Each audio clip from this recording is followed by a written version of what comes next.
Doctor இப்போ அண்மையில் actor ஸ்ரீயோட issues நம்ம பார்த்துருப்போம். ஸோ ஒரு நல்ல பிரபலமான ஒரு ஆக்டர். ஒரு 5, 6 படம் குடுத்துருக்காரு. அப்படி இருக்கிறப்போ அவருடைய வீடியோக்கள் சோஷியல் மீடியால பார்த்துக்கிட்டு வரோம். அப்படி ஒரு நல்ல ஆக்டர் இப்படி திடீர்னு இப்படி ஹெல்த் இஷ்யூனால பாதிக்கப்பட்டதுக்கு என்ன ரீசன் டாக்டர்?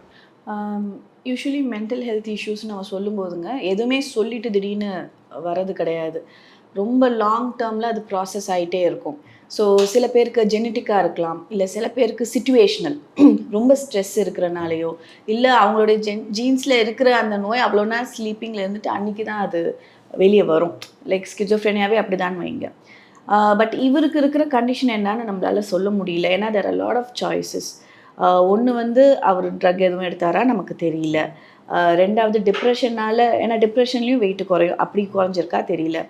இல்லை ஈட்டிங் டிஸார்டர் ஒன்று இருக்குது. பட் அவர் காட்டுற அந்த ரூமில் வந்து நிறைய சாப்பாடு பொருள்லாம் இருக்கிற மாதிரி இருக்குது. பட் அவர் சாப்பிட்றாரா நமக்கு தெரியல. ஸோ அனோரெக்சியா நர்வஸான்னு சொல்லிட்டு ஒரு ஈட்டிங் டிஸார்டர் இருக்குது. அது வந்து சாப்பிடாமலே இருந்து எலும்பும் தோலுமா ஆவாங்க. அப்படியே வந்து அவங்க லைஃப் போகும். அந்த மாதிரி ஒரு டிஸார்டர் இருக்குது. அதுவான்னு தெரியல.